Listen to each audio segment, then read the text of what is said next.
आपल्या भागाचे उमेदवार डॉक्टर सुजय विखे पाटील, विधिमंडळातील माझे सहकारी राम शिंदे, बाळासाहेब नाटा, राजेंद्र नागोडे, उमेश पाटील, दत्ताजी पानसरे, मंगलदास बांदल, अंबादास पिसाळ, राजेंद्र गुंड, स्वप्नील देसाई, बाळासाहेब शिंदे, संतोष धुमाळ, शेखर खारमुरे, बापूसाहेब नेटके, महेश निमोणकर, दत्ता कदम, सूरज रसाळ, नानासाहेब निकत, अशोक जायभाय, प्रवीण गुले, सचिन गायवळ, डॉक्टर शबनम इनामदार, सुनील यादव, संध्या सोनवणे, आबा डोंबरे, अलाउद्दीन काझी, बापूसाहेब गायकवाड, भगवानराव मुरुमकर, तुषार पवार, काकासाहेब तापकीर, शरद नवले, अंकुश यादव, काकासाहेब दांडे, सचिन पोटरे, धनुभाऊ मोरे, विक्रमराजे भोसले, शहाजीराजे भोसले, विनोद दळवी, प्रकाश शिंदे, सोमनाथ शिंदे, राहुल गांगर्डे, निळकंठ शिर्के, पप्पू दोदाड, काका ढेरे, अशोक खेडकर, अजय काशीत, संजय भन्नुमय, संजय सुद्रिक, अभिषेक शिंदे, सुधीर जगताप, बापूसाहेब शिंदे, प्रतिभा रेणुकर, साईनाथ भगत, महेश तनपुरे, विनोद शिंदे, नितीन मस्के, डॉक्टर गावडे, बापूसाहेब शेळके, शांतीलाल कोपनर, दादासाहेब सोनमाळी, अक्षय शिंदे, माझ्या कर्जत जामखेड परिसरातले जमलेले महायुतीच्या घटक पक्षांचे सर्व सन्मान्य आजी माजी पदाधिकारी, माझ्या दोन्ही तालुक्यातील जमलेले सर्व प्रतिष्ठित नागरिक, पत्रकार मित्र, मतदार बंधू भगिनींनो, माझ्या तरुण मित्रांनो, आज अक्षय तृतीया आहे. मी सुरुवातीलाच अक्षय तृतीयेच्या निमित्तानं आपल्याला सगळ्यांना मनापासून हार्दिक शुभेच्छा देतो. आपल्या अहिल्यानगर लोकसभेचे उमेदवार सुजय विखेंनी मला सांगितलेलं होतं की दादा 2 सभा मला तुम्ही द्याच, एक कर्जतला द्या, एक पारनेरला द्या. माझ्या तिकडेही सभा चाललेल्या आहेत, बाकीच्याही भागामध्ये जावं लागतं, पण एक आपला तरुण सहकारी उभा आहे, दुसऱ्यांदा जनतेचा कौल मागतोय, दिल्लीमध्ये केंद्रात जाऊन आपल्या भागातले केंद्राचा निधी आणण्याच्या करता प्रयत्न करतोय आणि त्याच्यामुळेच त्याच्या प्रचाराच्या निमित्तानं आज मी इथल्या मायबाप जनतेला भेटण्याच्या करता, त्यांना काही माझे विचार त्यांच्यासमोर मांडण्याच्या करता आलेलो आहे. पुण्यश्लोक अहिल्यादेवी होळकर यांचं जन्मस्थान जामखेड तालुक्यातील चौंडी येथे आणि त्यांनी केलेला अलौकिक राज्यकारभार हा शिवछत्रपतींच्या रयतेच्या राज्याच्या विचारांचा वारसा हा पुढं चालवणारा होता. त्यांच्या कार्याचं स्मरण म्हणून आम्ही महायुतीच्या सरकारनी, मग आमचे एकनाथराव शिंदे असतील, देवेंद्रजी असतील, मी असेल, माझे सगळे सहकारी असतील, पूर्वीच्या अहमदनगर जिल्ह्याचं नामांतर अहिल्यानगर करण्याचा निर्णय घेतला. मित्रांनो, शिवशाहू फुले आंबेडकरांच्या विचारावर वाटचाल करणारे आम्ही सगळे लोक आहोत. यशवंतराव चव्हाण साहेबांच्या बहुजनांच्या कल्याणाची भूमिका घेऊन आम्ही राजकारण समाजकारण करतोय. मित्रांनो, अहिल्यानगर लोकसभेच्या निवडणुकीच्या साठी 13 तारखेला मतदान आहे. उन्हाळ्याची तीव्रता फार आहे. पहिला टप्पा, दुसरा टप्पा, तिसरा टप्पा झालेला आहे. चौथा टप्पा 13 तारखेला आहे. 5वा टप्पा 20 तारखेला आपल्या राज्यातल्या सगळ्या निवडणुका संपतील. परंतु 6वा आणि 7वा टप्पा नंतर देशातल्या इतर राज्यामध्ये देखील निवडणुका होणार आहेत. आणि त्याच्यामुळं आपले विद्यमान खासदार डॉक्टर सुजय विखे हे दुसऱ्यांदा लोकसभेमध्ये जायला निघालेले आहेत. त्यांना तुमच्या आशीर्वादाची गरज आहे, त्यांना तुमच्या भरभक्कम पाठिंब्याची गरज आहे. महायुतीच्या माध्यमातून भाजपच्या कमळाच्या चिन्हावर ते निवडणूक लढवत आहेत आणि माझ्या कर्जत जामखेडच्या विकासासाठी आपल्याला त्यांना लोकसभेमध्ये पाठवल्याशिवाय पर्याय नाही. मित्रांनो, तसं पाहिलं तर राज्यात आणि देशात सहकाराची मूर्तमेढ रोवली ती पद्मश्री विठ्ठलराव विखे पाटील म्हणजे त्यांचे पंजोबा त्यांनी रोवली. आणि त्याच्यानंतर कशा पद्धतीने संपूर्ण राज्यात सहकारी साखर कारखानदारी वाढीला लागली, त्याच्यातनं तुमच्या माझ्या भागामध्ये आर्थिक सुबत्ता आली. काही लोकांना कारखाने नाही चालवायला आले, हा विषय अलायदा आहे, मी त्या खोलामध्ये जात नाही. परंतु अनेकांनी उत्तम कारखाने चालवले, शिक्षण संस्था काढल्या, गोरगरीब जनतेला त्यांच्या मुलांना मुलींना चांगल्या प्रकारचं शिक्षण देण्याच्या करता प्रयत्न केले, कष्ट घेतले. त्यामुळे आज महाराष्ट्रातलं चित्र आपल्याला वेगळं पाहायला मिळतंय. परंतु इथं आपल्याला थांबायचं नाही, आपल्याला अजून पुढे जायचं आहे. देशातलं एक प्रगत राज्य, शाहू फुले आंबेडकरांचा वारसा पुढे घेऊन जाणारं राज्य म्हणून तुमच्या माझ्या राज्याची ओळख त्या ठिकाणी झाली पाहिजे. माझी आपल्याला विनंती आहे, मागच्या काळामध्ये मी वेगळ्या भूमिकेतनं तुमच्या समोर आलेलो होतो. आज राष्ट्रवादी काँग्रेस पक्षाच्या 80% आमदारांनी आणि आमच्या पदाधिकाऱ्यांनी त्या बाबतीमध्ये महायुतीमध्ये जाण्याचा निर्णय घेतला.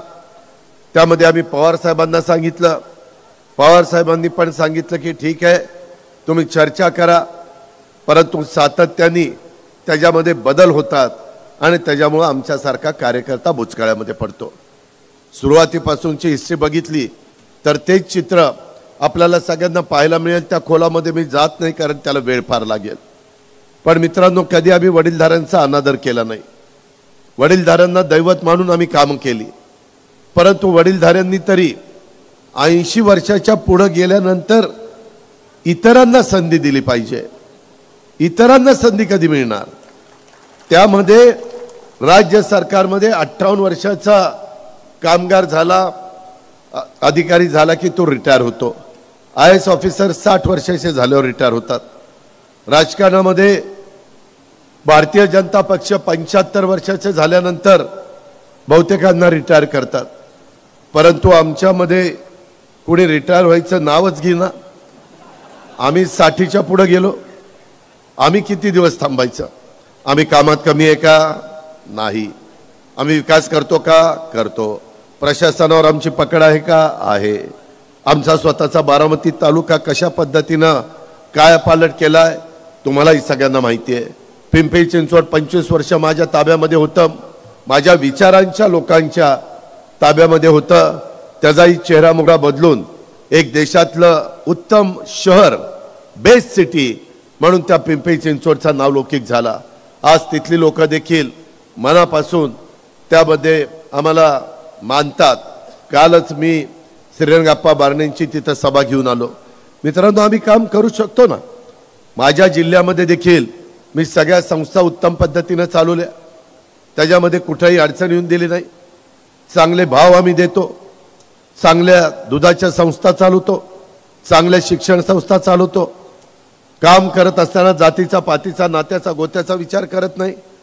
जातीय सलोखा राहावा म्हणून सर्वांना 18 पगड जाती 12 बलुतेदारांना बरोबर घेऊन जातो. यावेळेस निवडणुकीच्या निमित्तानं माझ्या पुढे एक प्रसंग आला की महादेव जानकरांना तर उमेदवारी 48 जागात दिली पाहिजे. परभणीची जागा माझ्या राष्ट्रवादीला आलेली होती. मी तिथं राजेश विटेकरला तयारी करायला सांगितलेलं होतं. तो 100% निवडून येईल अशा प्रकारची परिस्थिती होती, कारण मागच्या काळामध्ये तो थोड्या मतांनी पराभूत झालेला होता. परंतु सोशल इंजिनिअरिंग करण्याच्या करता मी देखील 2 पावलं मागे सरलो आणि तिथं महादेव जानकर साहेबांना उमेदवारी दिली आणि त्यांना निवडून आणण्याच्या करता एकनाथराव शिंदे, देवेंद्रजी, मी, आम्ही सगळ्यांनी जीवाचं रान केलं. त्याच्यामध्ये स्वतः पंतप्रधान आले. पंतप्रधानांनी सांगितलं हा माझा धाकटा भाऊ आहे म्हणजे महादेव जानकर, आणि त्यांनी सांगितलं की त्यांना निवडून द्या. शेवटी मित्रांनो, सर्वांना बरोबर घेऊन गेलं पाहिजे. ठराविक लोकांची मक्तेदारी नाही आहे. ठराविक लोकांनीच राजकारण करावं असं कुठं लिहिलेलं नाही आहे. आणि त्याच्यामुळं माझं आपल्याला सगळ्यांना सांगणं आहे की या भागामध्ये देखील एक चांगला विधानसभा मतदारसंघ या नात्याने मी या परिसरामध्ये थोडासा माझा संबंध आला. जगदंबा सहकारी साखर कारखान्याच्या निमित्तानं तो कारखाना विक्रीला निघाला. बाळासाहेब कुठे बसले? तर कुठे बसले? हा, बाळासाहेब नाटांनी तो कारखाना पहिला विकत घेतला. परंतु त्यांना त्याचे संपूर्ण पैसे भरता आले नाही. त्यांचे काही पैसे जप्त पण केले. पुन्हा नगर जिल्हा मध्यवर्ती सहकारी बँकेने दुसरं टेंडर काढलं. दुसरंही टेंडर त्याच बाबाला मिळालं. त्यांचंच हायेस्ट आलं. परंतु त्याच्यामध्ये पण त्यांची काही आर्थिक अडचण असेल. शेवटी सगळी सोंग करता येतात, पैशाचं सोंग नाही करता येत. आणि त्याच्यामुळं त्यांना दुसऱ्याही वेळेस तो मिळाला नाही. मग पैसे भरता आले नाही का असे काहीतरी अडचण आली. तिसऱ्या वेळेस पुन्हा टेंडर काढलं. त्याच्यामध्ये आम्ही डाऊन शुगरनी पण भरलेलं होतं. परंतु एक डायमंडवाला आहे त्यानं गुरु कम्युनिटीवाला त्यानं ते टेंडर भरलं 28.5 कोटी आणि त्याला तो कारखाना मिळाला. तो त्यांचं डायनॅमिक्स प्रोडक्ट ते आमच्या बारामतीमध्ये त्यांना त्या डायनॅमिक्सचे वेगवेगळ्या प्रोडक्टच्या करता साखर पाहिजे असते. मी त्यांना म्हटलं राव ते कारखाना घेतला 800 टनाचा आणि तुम्ही काय दिवा लावणार आहे. म्हणले नाही नाही मला साखर पाहिजे. म्हणलं चालवता येतो का.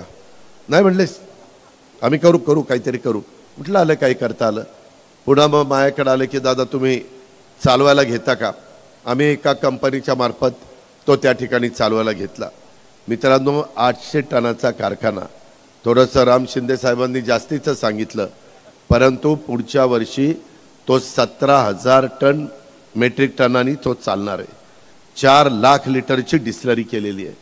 गोजन तिथं चांगल्या पद्धतीनं केलेलं आहे. कशा करता केलं आहे. मला काय हाऊस होते म्हणून केलं. माझा नगर जिल्हा माझा आजोळ आहे. रावरी तालुक्यामध्ये देवळाली प्रवराला माझे मामा अण्णासाहेब कदम पाटील तुम्हाला नाव ऐकून माहिती असेल ते त्या ठिकाणी होते. त्यांचा मुलगा नंतर रावरी तालुक्याचा आमदार झालेला होता चंद्रशेखर कदम पाटील. ह्या पद्धतीनं माझं इथं जाणं येणं होतं ह्या जिल्ह्यामध्ये. मलाही वाटलं की सगळेजण वेगवेगळ्या पद्धतीनं कारखाने चालवत आहेत. 2-2, 3-3 पिढ्या त्यांच्या ताब्याचे ते कारखाने 4-4 पिढ्या आहेत. हा कारखाना पूर्वीच्या बोर्डाला चालवता आला नाही. त्याच्यानंतर मला वाटतं ठोंबरे मला भेटले. ठोंबरे म्हणले दादा मी चालवायला घेतला परंतु माझ्याच्यानेही जमलं नाही. त्याच्यामध्ये नंतर अजून काही जण पुढे यायचा प्रयत्न केला. शेवटी आपल्या अहमदनगर जिल्हा मध्यवर्ती सहकारी बँकेने विक्रीला काढला आणि त्याच्यानंतरच्या बाकीच्या घटना. मित्रांनो तो कारखाना घेण्यामागचं कारण माझ्या जामखेड कर्जत तालुक्यातल्या शेतकऱ्यांचा ऊस वेळेमध्ये जावा. ऊसाशी आपल्या धरण आहे उजनी धरण. त्याच्यातनं माझ्या ह्या भागामध्ये आर्थिक सुबत्ता यावी. लोकांनी त्याच्यातनं चांगल्या पद्धतीनं नवीन टेक्नॉलॉजीचा वापर करून कमी पाण्यामध्ये ठिबकच्या द्वारे त्याच्यातनं पिकं काढावी ही माझ्यासारख्याची भावना. आणि त्याच्यातनं तिथं सुधारणा करत गेलो. लोकांनाही विश्वास बसत गेला. असा आपला एकच मी सगळ्यांना जाहीरपणे सांगतो कुणीही कुठल्याही शेतकऱ्यांनी खरा काटा असतो खरा त्या काट्यावर वजन करावं नंतर अंबालिकाला यावं. वजन जर बदललं तर नावाचा अजित पवार सांगणार नाही. कारण माझ्या शेतकऱ्यांनी कष्टाने पिकवलेला ऊस ह्याचं वजन ॲक्युरेट आलंच पाहिजे. त्याला वेळेमध्ये पैसे मिळालेच पाहिजे. त्याला चांगला दर मिळालाच पाहिजे. त्याच्या समस्या सुटल्याच पाहिजे. आणि त्याच्यानंतर सरकारमध्ये देखील असल्यामुळं वेगवेगळ्या पद्धतीनं कुकडीचं पाणी घोडचं पाणी माझं उजनीचं पाणी याच्यामध्ये काय करता येईल. यंदा मित्रांनो राम शिंदे आणि या सगळ्या मंडळींना माहिती आहे हर्षवर्धन पाटील आणि माझ्या अनेक वर्ष आम्ही एकमेकाच्या विरोधामध्ये. यावेळेस हर्षवर्धन पाटील दत्ता भरणे अजित पवार राहुल कुल रमेश थोरात विजय शिवथरे आम्ही सगळे एकत्र आलो. आम्ही सत्तेकरता एकत्र आलो नाही. त्या भागातला शेतीचा आणि पाण्याचा प्रश्न सोडवण्याच्या करता आम्हाला ते करण्याशिवाय गत्यंतर नव्हतं. मित्रांनो काही ठिकाणी बेरजेचं राजकारण करायचं असतं. माझ्या इथं 3 पिढ्या काकडे मंडळी आणि आमचा विरोध आजोबांपासून चुलत्या वडिलांच्या पासून आमच्यापर्यंत मी सगळा तो विरोध मावळला त्याच्यामध्ये कमी केला. आणि आम्ही सगळे सतीश काकडे आम्ही एकत्र मिळून काम करतो. शेवटी कशा करता भांडायचं. इथं विकासाच्या बद्दल बोलायच्या ऐवजी प्रत्येक जण येऊन आपलंच कसं पुढं रेटता येईल ते रेटायचा प्रयत्न करायचा. हे असं राजकारण होत नाही. माझी कर्जतकरांना जामखेडकरांना विनंती आहे की एकंदरीत यंदा उजनी धरण कमी भरलं. वास्तविक उजनीची फ्लॅगची उंची मी त्या काळात मंत्री असताना वाढवली. 100% धरण भरत नाही आता 114% भरतं. कुणालाही जाऊन विचारा. 14% पाणी जास्त बसतं. केव्हा धरण भरेल तेव्हा. आता मात्र यंदा पाणी कमी होतं. खाली पाणी द्यावं लागतं. मित्रांनो भिगवणवरून खेडला येणारा जो ब्रिज आहे त्या ब्रिजच्या ठिकाणी थोडीशी त्यातल्या त्यात धरणाचा एकंदरीत व्याप बघता रुंदी कमी आहे, तिथं माझ्या मनात आलेले बॅरेज टाकायचा. मी तशा पद्धतीने बॅरेजेस तापी नदीवर टाकलेत, मांजरा नदीवर टाकलेत, गोदावरी नदीवर टाकलेत. अतिशय चांगल्या पद्धतीने बॅरेज कुणीही जाऊन बघावं. माझ्या नांदेडला शेवटचं बाबळी बॅरेज तो पण त्या ठिकाणी कोर्टामध्ये मॅटर चालू असताना पण आम्ही टाकला. विलासराव देशमुख मुख्यमंत्री होते, मी त्या खात्याचा मंत्री होतो. शेवटी आम्ही कामाची माणसं आहोत. आम्ही राजकारण रोज उठसूट करत नाही. आम्ही सकाळी 6ला कामाला सुरुवात करतो, 6ला कामाला सुरुवात करतो, 5ला उठतो. एक दिवस नाही, रोजचा दिवस आहे. का तर आम्हाला काम करायला आवडतं. आणि त्याच्यातून पूर्वीचा असणारा राजेंद्रला विचारा, हे पण येत होता, बाकीचे पण सहकारी येत होते, बाळासाहेबांनी पण बघितलंय, अनेकांनी ते पूर्वीची तिथली परिस्थिती बघितली. आता तिथं कशा पद्धतीनं नंदनवन झालंय बघा. कुणीतरी जीव ओतून काम करावं लागतं, त्यावेळेस तिथलं चित्र बदलतं. नुसतं ढगात गोळ्या मारून काही होत नाही, भाषणं करून काही होत नाही. तेवढ्यापुरतं ऐकायला बरं वाटतं, परंतु त्याच्यातनं तुमच्या रोजीरोटीचा प्रश्न सुटत नाही. आणि म्हणून मला ह्यावेळेस तिथं बॅरेज करायचा. एकनाथराव शिंदे अशा कामाला मदत करतात, देवेंद्रजी असल्या कामाला मदत करतात, कारण जलसंपदा खातं त्यांच्याकडे आहे. अजित पवारकडे अर्थ खातं आहे. ह्या कामाच्या करता जलसंपादन, अर्थ आणि शेवटची सही मुख्यमंत्र्यांची लागती. आमच्या तिघांचं एकंदरीत चांगले सूर जोडलेले आहेत. त्याच्यामध्ये सर्वसामान्य माणसांचा विकास, हे सरकार तुमचं आहे. हे सरकार राज्य शासन आपल्या दारी कार्यक्रम राबवणार आहे.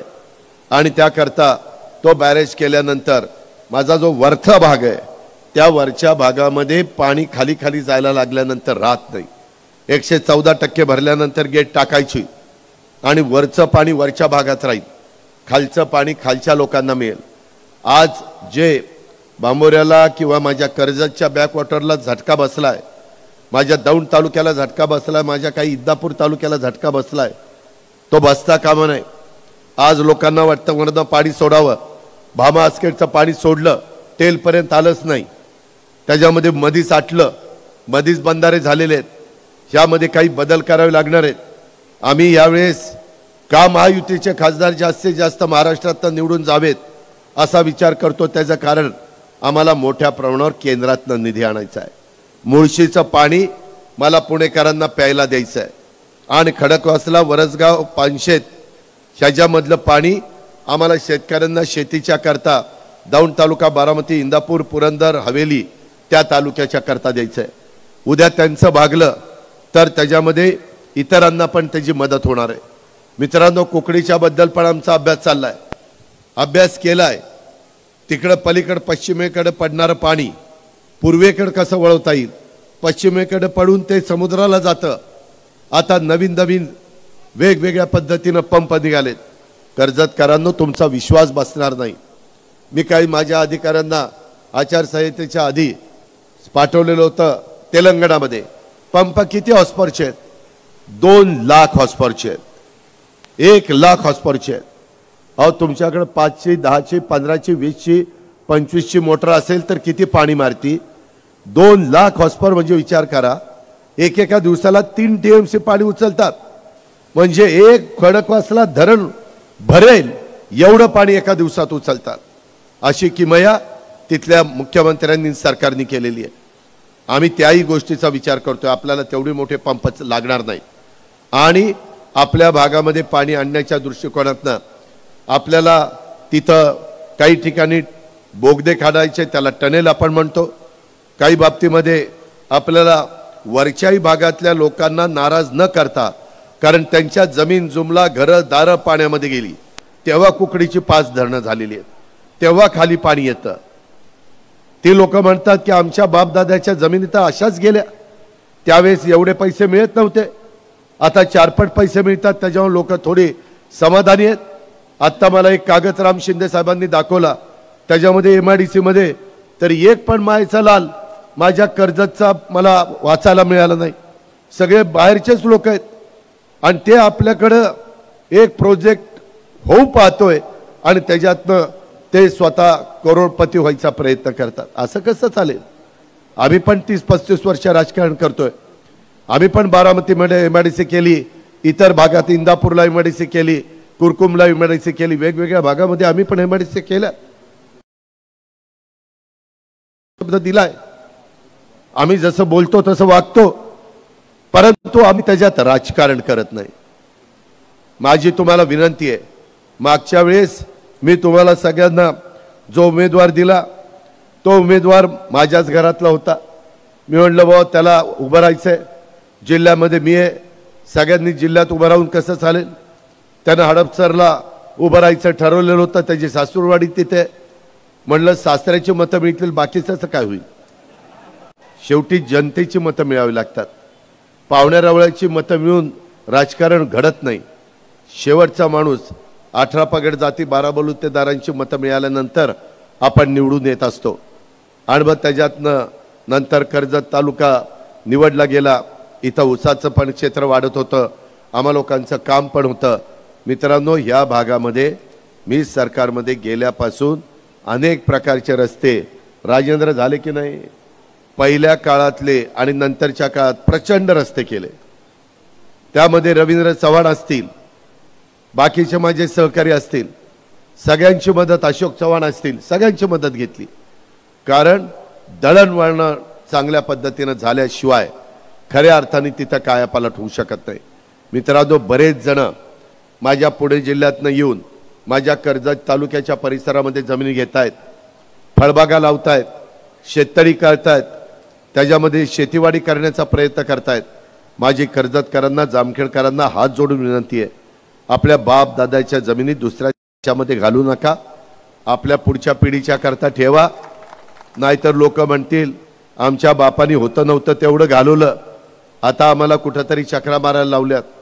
ही वेळ तुमच्या मुलांच्यावर, तुमच्या नातवंडांच्यावर, तुमच्या पतवंडांच्यावर येऊन देता कामा नये. मित्रांनो, याकरता आपल्याला हे सगळे प्रश्न सोडवायचे आणि म्हणून त्याला निधी लागेल. राज्य सरकारचा अर्थमंत्री म्हणून माझ्या हातात 6.5 लाख कोटी रुपये वर्षाला असतात. त्याच्यातले जवळपास 3.25 ते 3.5 लाख कोटी पगाराला आणि पेन्शनला जातात. 3-3.25 लाख कोटी विकासाच्या करता आपल्याकडे राहतात. त्याच्यात चांद्यापासून बांद्यापर्यंत सगळ्यांचा विचार करावा लागतो. म्हणून केंद्राचा निधी आल्याशिवाय हे महत्त्वाचे प्रकल्प मार्गी लागणार नाही. त्याकरता केंद्राच्या विचाराचा खासदार निवडून गेला पाहिजे. म्हणून मी तुम्हाला सांगायला आलोय की डॉक्टर सुजय विखे उद्या निवडून गेल्यानंतर तिसऱ्यांदा देशाचे पंतप्रधान नरेंद्र मोदी साहेबांना बसवण्याच्या करता सुजयची मदत तिथं होणार आहे. इतर महायुतीच्या माझ्या खासदारांची मदत होणार आहे. परवाच मी आमच्या पुण्यामध्ये सभा झाली रेसकोर्सला, तिथं पंतप्रधान आलेले होते. आम्ही सगळ्यांनी भाषणं केली. नंतर एकनाथरावांना भाषण करायला सांगितलं. पंतप्रधान आल्यानंतर ते भाषण करणार होते. शेजारची खुर्ची मोकळी होती. मी जाऊन पंतप्रधानांच्या जवळ बसलो. काही गावाच्या गप्पा मारल्या नाही, कसं चाललंय काय चाललंय. त्याच्यामध्ये त्यांना सांगितलं, साहेब आमच्या नगर जिल्ह्यात, आमच्या पुणे जिल्ह्यामध्ये, आमच्या सोलापूर जिल्ह्यामध्ये पाण्याची फार कमतरता आहे. आमचा शेतकरी बहादर आहे, त्याला जर त्याच्या शिवारात पाणी दिलं तर काही सोनं पिकवण्याची त्याची ताकद आहे. फक्त त्याला पाणी मिळालं पाहिजे, त्याच्या शिवाराला पाणी दिलं गेलं पाहिजे. आणि मी अर्थमंत्री म्हणून गेले 7-8 वर्ष काम करतोय, परंतु माझ्या एकट्या राज्य सरकारच्या निधीतनं ही कामं होणार नाही. त्याकरता तुमचा निधी आम्हाला लागेल, तुमचा पाठिंबा आम्हाला लागेल, तुमचं सहकार्य आम्हाला लागेल. काही बाबतीमध्ये इतर काही लोकांशी चर्चा करावी लागणार आहे. टाटा धरण ब्रिटिशांच्या काळात झालंय. टाटाला विनंती करून त्यांना पर्यायी वीज कुठनं तरी द्यावी लागेल आणि त्या बदल्यात ते पाणी घ्यावं लागेल. पूर्वीच्या काळामध्ये पाण्यापासून वीज तयार करणं सोपं वाटायचं, परंतु आता त्या पाण्यापासून वीज करण्यापेक्षा ते पाणी माझ्या आया बहिणींना प्यायला, माझ्या त्या ठिकाणी जनतेला प्यायला आणि माझ्या शेतकऱ्यांना शेतीला हे दिलं गेलं पाहिजे.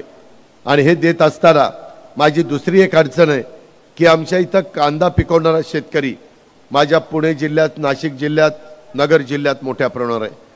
दुष्काळी भागामध्ये माझे शेतकरी पाणी असलं तर कांदा घेतात. कांदा निर्यात बंदी केलेली आहे, त्यामुळं आमच्यामध्ये नाराजी आहे. ते म्हणतात तुम्ही ज्या महायुतीच्या सरकारमध्ये त्याच्यामध्ये केंद्रात त्यांच्याच विचाराचं सरकार आहे. का नाही सांगत तुम्ही पंतप्रधानांना?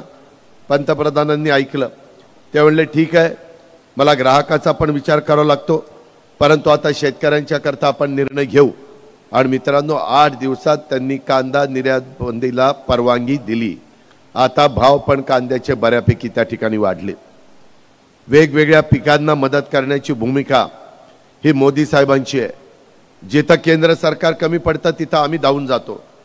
आज तुमचा दुधाचा व्यवसाय, दुधाच्या व्यवसायाला भाव पडले, आम्ही 5 रुपये लिटरला द्यायचं गाईच्या दुधाला ठरवलं. आज ते पैसे तुम्हाला मिळायला लागले. मला सुजयनी सांगितलं, मला काही शेतकरी भेटले की दादा ते ऑनलाईन करावं लागतं, जरा किचकट आहे, आम्ही दूध घालतो परंतु आमचे पैसे काहींचे आले नाही. घाबरू नका, उद्याची आचारसंहिता संपू द्या. तुमचं ज्यांचं दूध राज्य सरकारला गेलेलं आहे त्यांचा पै न पै आम्ही महायुतीचं सरकार तुमच्या अकाउंटला त्या ठिकाणी टाकू. एक पैसा कुणाचा बुडवणार नाही, कारण ते काम आम्हा चौघांच्या हातात आहे. एक मुख्यमंत्री, दुसरे उपमुख्यमंत्री देवेंद्र, तिसरा उपमुख्यमंत्री अजित पवार आणि चौथे दुग्ध विकास मंत्री तुमचे पालकमंत्री राधाकृष्ण विखे पाटील. आमच्या चौघांच्याच हातात आहे. आम्ही पण शेतकऱ्यांचं प्रतिनिधित्व करतोय. आमच्या पण डेअरी आहेत, आमच्या पण पोल्ट्री आहेत. त्याच्यामुळं काय समस्या आहेत हे आम्हाला देखील समजतं, पण आचारसंहिता असल्यामुळं थोड्याशा मर्यादा पडतात. टँकर चालवायचे, चारा डेपो द्यायचे, जनावरांना मदत करायची, माझ्या दुष्काळी भागातल्या माणसाला मदत करायची, ह्याही पद्धतीनं आमच्या सगळ्यांचं काम चाललेलं आहे. मित्रांनो, तुम्हाला 3 फेज वीज मिळत नाही, हे तुमचं दुखणं आहे. म्हणून आम्ही यंदा 8.5 लाख पंप महाराष्ट्रामध्ये सोलरवर द्यायचं ठरवलेलं आहे. त्याचा पण फायदा तुम्ही घ्या. ते चांगले चालतात.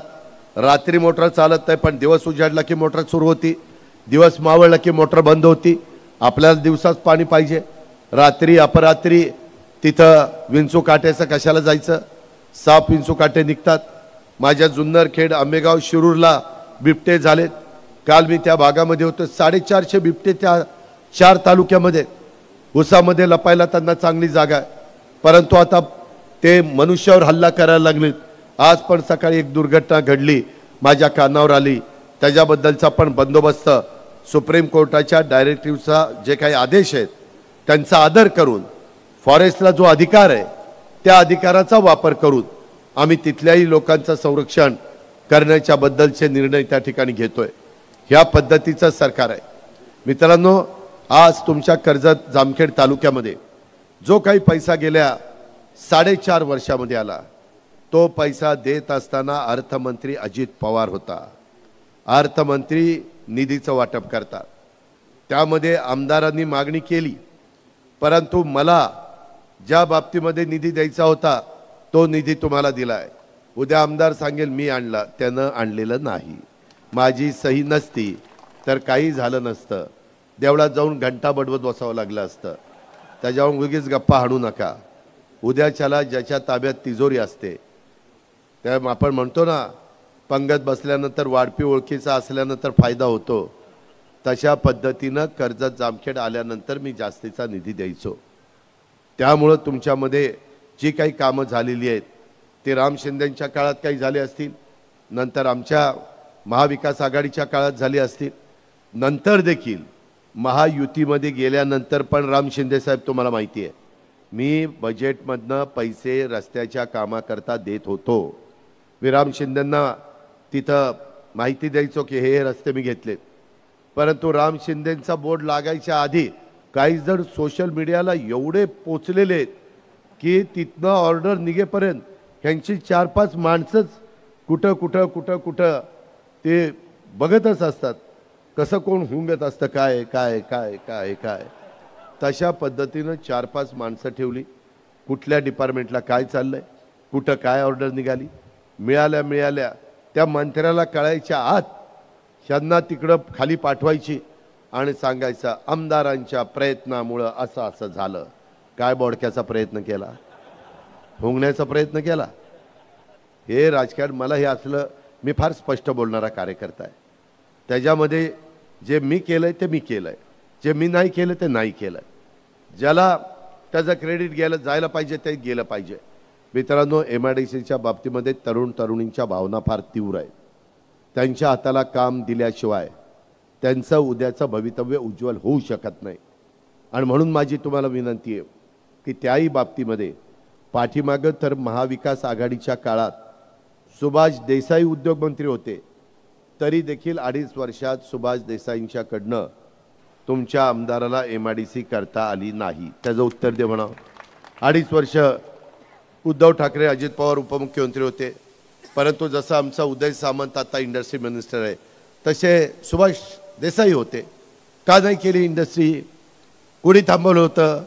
तेव्हा तर राम शिंदेचा प्रश्नच नव्हता, कारण ते विरोधी पक्षामध्ये होते. सुजयचा प्रश्न नव्हता, तोही त्या ठिकाणी विरोधी पक्षाचा खासदार होता. मग का नाही झालं? त्याचं उत्तर दिलं पाहिजे ना. मगाशी कोणतरी बोललं, मला वाटतं बाळासाहेब बोलले की दादा ते लयच बोलायला लागले. अरे काही जण, आम्ही राजकारणात आल्यानंतर 15 वर्ष झाली. मी 90-91ला खासदार आणि आमदार झालो, नंतर लगेच तेव्हापासून 99 पर्यंत अशा पद्धतीने आम्ही काम करत राहिलो. आणि 2004ला 15 वर्ष झाल्यावर थोडं राज्याच्या राजकारणामध्ये लक्ष द्यायला लावलं. परंतु काहींना एवढी घाई झाली, पहिल्याच टर्मला त्यांना राज्याचा नेता व्हायचं, राज्याचा नेता. अरे बाकीकडे मागं बघ काय चाललंय काय नाही, कोण आपल्या बरोबर आहे कोण नाही. पुढं निघालं मागं सगळं मोकळं असलं तर कोणी विचारत नाही. आज माझ्याबरोबर 80% आमदार आहेत, म्हणून आम्हाला काहीतरी समाजात किंमत आहे. नाहीतर तू लढ, मी कपडे सांभाळतो, काय त्याला अर्थ आहे? याला काही अर्थ नसतो. मित्रांनो, भावनिक होऊ नका. भावनिक होऊन प्रश्न सुटत नाही. आज देखील समोर सुजयचा जो उभा आहे त्यांना पण मी गेले 4.5 वर्ष निधी देण्याचं काम केलं. जो काही निधी आला त्याला आम्हीच कारणीभूत आहे. पण एकदम अचानक म्हटलं अरे चाललंय बरं, कुठं काही नादी लागतोय. नाही दादा मी नाही, माझ्या बायकोला बघतोय. आणि असं केलं आणि त्याला नंतर बाकीच्यांनी नादवला. ती पट्टा स्वतःच लोकसभेलाच उभा राहिला. अरे अजून पहिल्यांदा आमदार हो, 5-10 वर्ष काम कर, अनुभव घे. एकदम केंद्रातच तिथली माहिती का आपल्याला? कसं बोलायचं, काय करायचं, कसं बसायचं, कसं उठायचं, कसे मुद्दे मांडायचे. आपली झाकली मूठ 1.25 लाखाची बरी आहे, नको राहू लय घाई करू. पण नाही दादा मला जायचंच असं नसतं. शेवटी माझ्या लोकसभा मतदारसंघात आणि शिरूर लोकसभा मतदारसंघात 5-10 वर्षात केंद्राचा 1 रुपयाचा निधी आला नाही. का तर हे विरोधी पक्षाचे आमदार होते म्हणून, खासदार होते म्हणून. आपल्याला सत्ताधारी पक्षाचा खासदार निवडून द्यायचा आहे. कर्जत जामखेडकरांनो, बरेच वर्ष तुम्ही थांबला. आता फार थांबण्याचे वेळ काढण्याचा काही अर्थ नाही. 5 वर्ष वाया घालवणं म्हणजे फार मोठा काळ आहे. एवढा काळ वाया घालवणं आपल्याला परवडणार नाही. आपल्याला मागचा बॅकलॉग भरून काढायचा आहे. आपल्याला केंद्राची राज्याची मदत घ्यायची आहे. आपल्याला पालकमंत्र्याची मदत घ्यायची आहे. आपल्याला त्याच्या संदर्भामध्ये वेगवेगळ्या उद्योगपतींची मदत घेऊन इथं चांगले उद्योगधंदे आणायचे आहेत. आपल्याला शेतीचा आणि पिण्याचा पाण्याचा प्रश्न कायमचा निकाली काढायचा आहे. आणि ते करण्याची धमक आणि ताकद महायुतीमध्ये आहे, इतरांच्या मध्ये नाहीये. इतरांच्या मध्ये असती तर ते पण अनेक वर्ष सरकारमध्ये आहेत, त्यांनी त्याच काळात केलं असतं. अनेक जण 4-4 वेळेला मुख्यमंत्री राहिलेत, अनेक जण वेगवेगळ्या पदांच्यावर राहिले, परंतु त्या काळामध्ये प्रश्न सुटलेले नाही आहेत. आता नवीन टेक्नॉलॉजी आलेली आहे, नवीन काही गोष्टी आमच्या सगळ्यांच्या ध्यानामध्ये आलेल्या आहेत. त्याकरता माझी आपल्याला विनंती आहे की हे बाकीचे जे काही सांगतायत, खोटं नाटं सांगून लोकांची दिशाभूल करतायत. मगाशी सुजयनी सांगितलेली गोष्ट खरी आहे. मी ज्यावेळेस लोकांना भेटत असतो त्यावेळेस पारनेरचे 100-200 मुलं माझ्याकडे आली, तरुणी बांड. मी म्हटलं का रे पोराव? म्हणले दादा आम्हीच निलेशला आमदार केलं, जीवाचं रान केलं, परंतु निलेश आम्हाला विसरला. त्याच्यामध्ये तो विजय आवटी नगराध्यक्ष होता. तिथं 2 विजय आवटी आहेत, एक माजी आमदार आहेत, एक नगराध्यक्ष. तोही मला भेटायला आला. तो म्हणला दादा काही खरं नाही, आम्ही जवळनं त्यांच्या राहिलेलो आहे. त्यांनी इतकं त्याच्याबद्दल सांगितलं की ते सांगायचं म्हटलं तर संध्याकाळ होईल. मित्रांनो, आपण उगीचच बाऊ करू नका कुठल्या गोष्टीचा. आपल्याला काय आपल्या फायद्याचं आहे, काय आपल्या शेतीच्या आणि पिण्याच्या पाण्याचा प्रश्न सोडवणार आहे, काय आपल्या कर्जत जामखेड परिसराचा विकास करण्याच्या दृष्टिकोनातनं. सगळीकडे 100% पाणी मिळत नाही, परंतु जिथं शक्य असेल तिथं पाणी देणं, तिथं लोकांना मदत करणं, आणि जिथं पाणी जाऊ शकत नाही तिथं MIDC करणं, तिथनं रोजगार निर्माण करणं, काही ठिकाणी सोलर पॅनल बसवून तिथं सोलरमधनं वीज तयार करणं, अशा वेगवेगळ्या प्रकारच्या अनेक गोष्टी आपल्याला सगळ्यांना करता येतात. म्हणून माझी तुम्हाला ह्या सभेच्या निमित्तानं आग्रहाची, नम्रतेची, कळकळीची विनंती आहे की आपण त्या संदर्भामध्ये मला काहींनी सांगितलं की दादा ह्या तालुक्यामध्ये आरोग्य कृषी विभागात 5 वर्ष व्यवस्थित कारभार नसल्याच्या तक्रारी आहेत. येथील आरोग्य कर्मचारी, कृषी कर्मचाऱ्यांच्यावर स्थानिक आमदार दबाव टाकतात, अशा पण तक्रारी माझ्याकडे आलेल्या आहेत. येथील कर्मचाऱ्यांना, सरकारी कर्मचाऱ्यांना वेठीस धरलं जातं, दबाव टाकला जातो. हे खपवून घेतलं जाणार नाही. मला अधिकाऱ्यांना, कर्मचाऱ्यांना सांगायचं आहे, सरकारमध्ये आम्ही लोक आहोत.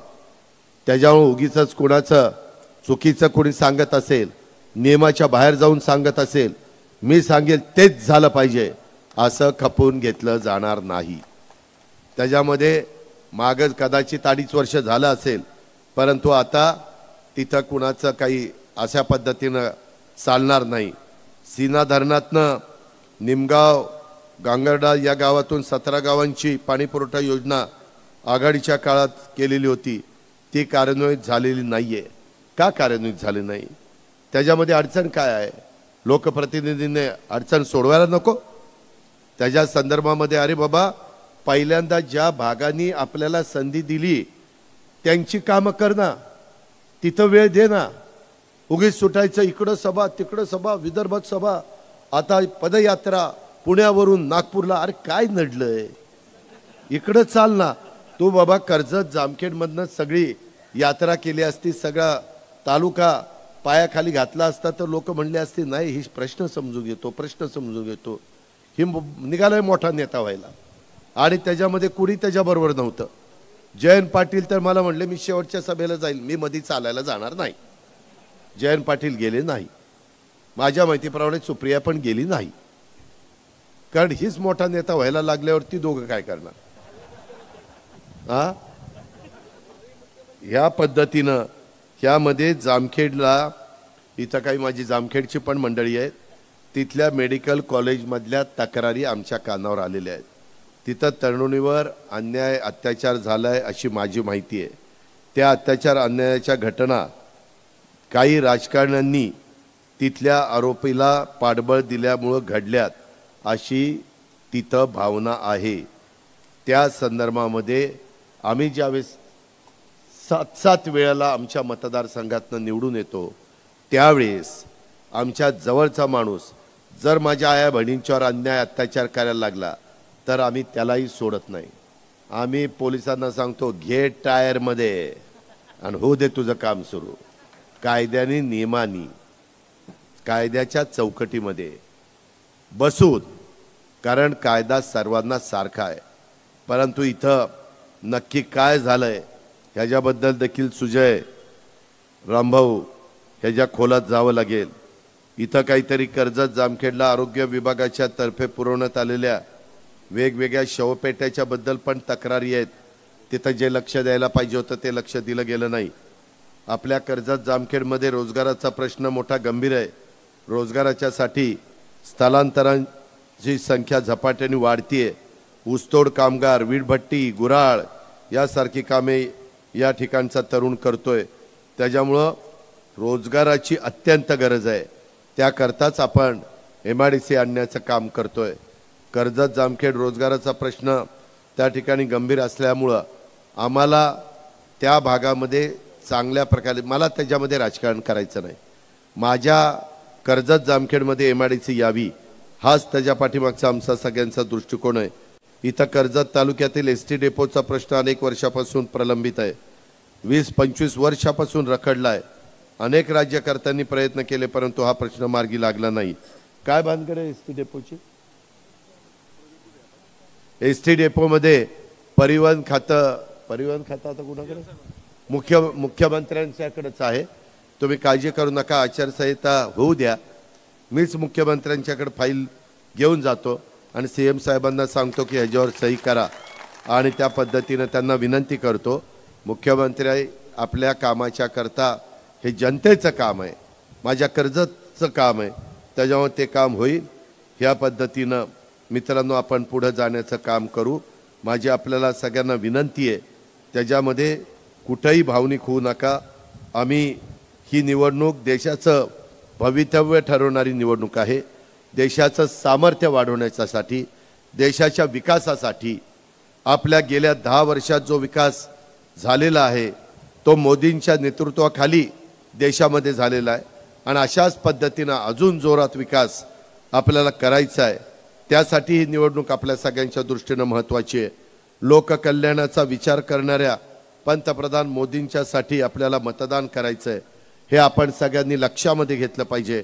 हा विचार मनामध्ये ठेवून 13 तारखेला मतदानाला जाल त्यावेळेस मशीनमध्ये वर्ण 3 नंबर व मशीनमध्ये वर्ण 3 नंबरला डॉक्टर सुजय राधाकृष्ण विखे असं नाव आहे, त्याच्यासमोर कमळ आहे, त्या कमळाच्या समोरचं बटन